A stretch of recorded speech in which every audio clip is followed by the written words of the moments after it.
તમે જો આઈવીએફ કરાવવા માંગતા હો તો આઈવીએફની પદ્ધતિ વિશે જાણવું ખૂબ જ જરૂરી છે.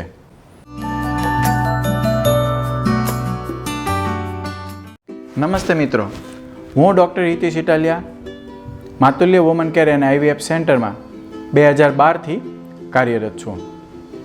આજે આપણે જાણીશું કે આઈવીએફની પદ્ધતિ શું છે. કેટલીક વાર દર્દીને એમના ડૉક્ટર દ્વારા આઈવીએફ કરાવવું પડશે એવી સલાહ આપવામાં આવે છે, પરંતુ દર્દી આ આઈવીએફની પદ્ધતિ વિશે પૂરતી માહિતી ન જાણતા હોવાને કારણે આ આઈવીએફની સારવાર કરાવવામાં ડરતા હોય છે. તો આઈવીએફની પદ્ધતિથી શા માટે ડરતા હોય છે? કેમ કે તે એમની પદ્ધતિ વિશે નથી જાણતા. તેમને એમ છે કે આઈવીએફની પદ્ધતિ ખૂબ જ જટિલ હોય છે, તે ખૂબ ખર્ચાળ પણ હોય છે, તેમજ આઈવીએફની પદ્ધતિમાં લાંબા સમય સુધી આરામ કરવાની જરૂર હોય છે, જેના કારણે મારા પરિવારને કોણ સાચવશે અથવા મારે નોકરી છોડવી પડશે. તેમજ આ પદ્ધતિ એ સફળતા એટલી બધી નથી આપી શકતી. આવી મૂંઝવણોને કારણે દર્દી આઈવીએફની પદ્ધતિ કરાવવામાં ખૂબ ડરતું હોય છે. તો આજે આપણે આઈવીએફની પદ્ધતિ ખૂબ સરળ રીતે સમજીએ. આઈવીએફની જે પદ્ધતિ છે એને આપણે સૌથી પહેલાં 5 તબક્કામાં વહેંચી લઈશું. સૌથી પહેલી જે તબક્કો છે એ તબક્કો છે ફ્રી આઈવીએફ ચેકઅપ અથવા કન્સલ્ટેશન. આ તબક્કામાં શું કરવામાં આવે છે? તો આ તબક્કામાં હસબન્ડ અને વાઈફ આઈવીએફની પદ્ધતિ કરાવવા માટે કેટલા સક્ષમ છે તેનું નિદાન થતું હોય છે. તો સૌથી પહેલાં હસબન્ડના રિપોર્ટમાં તેમના વીર્યનો રિપોર્ટ કરવાનો હોય છે, જેમાં શુક્રાણુની સંખ્યા કેટલી છે, ગતિશીલતા કેટલી છે, અથવા તેમાં શુક્રાણુના જે નોર્મલ આકારના કેટલી ટકાવારીના શુક્રાણુઓ છે તેનું નિદાન થતું હોય છે. અને તે અનુસાર જરૂરી એવા હોર્મોન્સના રિપોર્ટ તેમજ સોનોગ્રાફી કે જેનેટિક્સના રિપોર્ટની પણ જરૂર પડે તો કરવાની સલાહ આપવામાં આવે છે. ત્યારબાદ હવે આપણે એ જાણીશું કે વાઈફમાં કેવા પ્રકારના રિપોર્ટની જરૂર હોય છે. તો સૌથી પહેલાં રિપોર્ટ તરીકે તેમાં સોનોગ્રાફીની જરૂરિયાત હોય છે. સોનોગ્રાફીથી અંડાશયમાં કેટલા સ્ત્રીબીજ છે તેની સંખ્યા કેટલી છે, તેમજ અંડાશયમાં કોઈ ગાંઠ છે, ચોકલેટ સિસ્ટ કે એન્ડોમેટ્રિયસ સિસ્ટ છે કે નહીં, તેમજ નળીમાં પાણી ભરાયેલું છે કે નહીં, તેમજ ગર્ભાશયની દિવાલ ચોટેલી છે કે નહીં, મસો છે કે નહીં, ગર્ભાશયમાં કોઈ પણ પ્રકારની ખોટખાપણ છે કે નહીં, એની દિવાલ એડિનોમાઇસિસ, ફાઇબ્રોઇડ્સ કે એવી કોઈ ખામી તો નથી ને, તેનું નિદાન થતું હોય છે. ત્યારબાદ બીજો સૌથી અગત્યનો રિપોર્ટ છે સીરમ AMH. આ રિપોર્ટથી સ્ત્રીમાં કેટલો સ્ત્રીબીજની સંખ્યા છે અને તેની કેટલી ગુણવત્તા છે, જેનાથી પ્રેગ્નન્સી રહેવાની કેટલી શક્યતાઓ છે તેનું પણ નિદાન થતું હોય છે. ત્યારબાદ જરૂરી એવા હોર્મોન્સના report serum TSH, serum prolactin અથવા અન્ય જરૂરી એવા હોર્મોન્સના રિપોર્ટની પણ સલાહ દેવામાં આવતી હોય છે. ત્યારબાદ CBC, RBS, blood group, HIV, HBsG આવા રિપોર્ટની પણ સલાહ આપવામાં આવતી હોય છે. હવે આ પહેલા તબક્કામાં કરવામાં આવેલા રિપોર્ટ દ્વારા દર્દીમાં કયા પ્રકારની આઈવીએફ પદ્ધતિ કરવામાં આવશે તેની સલાહ આપવામાં આવે છે. ત્યારબાદનો બીજો તબક્કો આવે છે કાઉન્સલિંગ. જે પણ નિદાન કરવામાં આવ્યું છે તે નિદાન પરથી આ દંપતીને કઈ આઈવીએફ ટ્રીટમેન્ટની જરૂર છે તે સમજાવવામાં આવે છે, અને જે પણ આઈવીએફ ટ્રીટમેન્ટ કહેવામાં આવે છે તેની સફળતા કેટલી છે, તેનો કેટલો ખર્ચો થશે, એ સારવારમાં કેટલા દિવસની આરામની જરૂર પડશે તેના વિશે સલાહ સૂચન થતા હોય છે. આ ઉપરાંત ફોલિક એસિડ B12 તેમજ વિટામિન D3 ની જરૂરી એવી ટ્રીટમેન્ટ શરૂ કરવામાં આવે છે. તેમજ દંપતીને જરૂરી એવી જીવનશૈલીમાં ફેરફાર કરવા માટે જેમ કે ખોરાક, નીંદર, કસરત, પ્રાણાયામમાં પણ સમજાવવાનું હોય છે. હવે ત્રીજો તબક્કો આવે છે ઓવમ પિકઅપ. આ તબક્કામાં શું કરવામાં આવે છે? તો આ તબક્કા દરમિયાન સ્ત્રીબીજ બનાવવા માટેના ઇન્જેક્શન આપવામાં આવે છે અને સ્ત્રીબીજને બહાર લેવામાં આવે છે. આ તબક્કાની શરૂઆત માસિકના 2-3 દિવસથી દર્દીને બોલાવીને થાય છે. આ દરમિયાન સોનોગ્રાફી કરીએ છીએ અને જરૂર અનુસાર ગોનોટ્રોપિન ઇન્જેક્શનના ડોઝ નક્કી કરવામાં આવે છે. શરૂઆતના 6 દિવસ માટે ગોનોટ્રોપિન ઇન્જેક્શન આપવામાં આવે છે. આ ગોનોટ્રોપિન ઇન્જેક્શન ચોક્કસ સમયે લેવાય તેવી સલાહ આપવામાં આવે છે.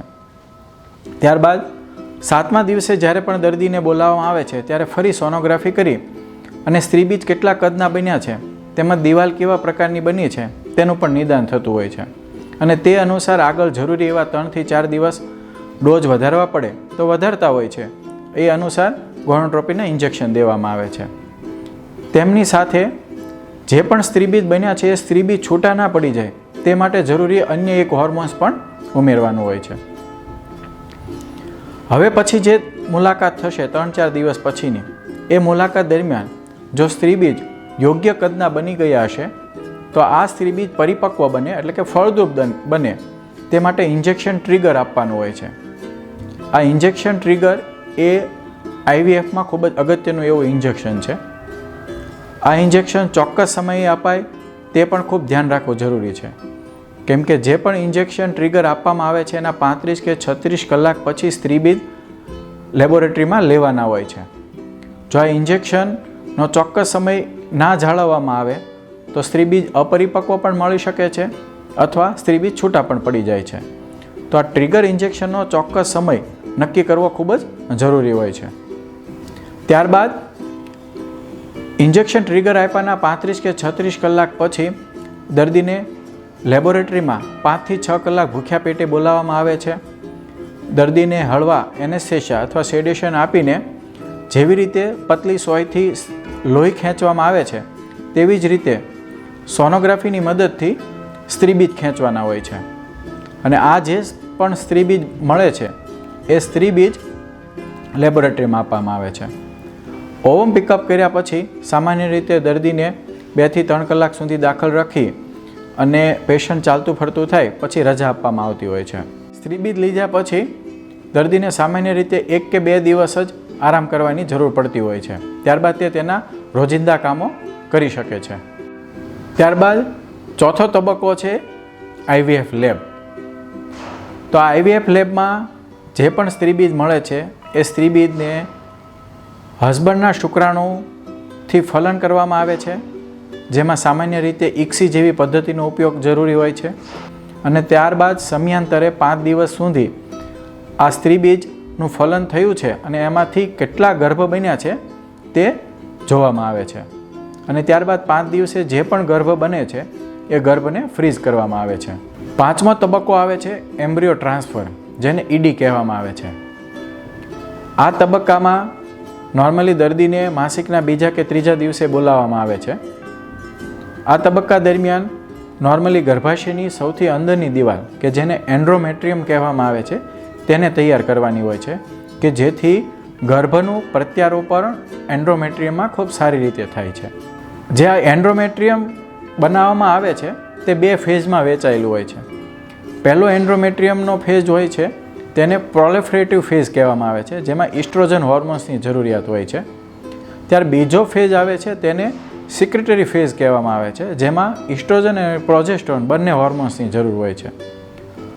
તો માસિક આવે અને 2-3જા દિવસે આવે ત્યારે દર્દી જ્યારે આવે છે ત્યારે તેને ઇસ્ટ્રોજન હોર્મોન્સ આપી અને દિવાલ બનાવવાની હોય છે, એન્ડ્રોમેટ્રિયમ બનાવવાની હોય છે.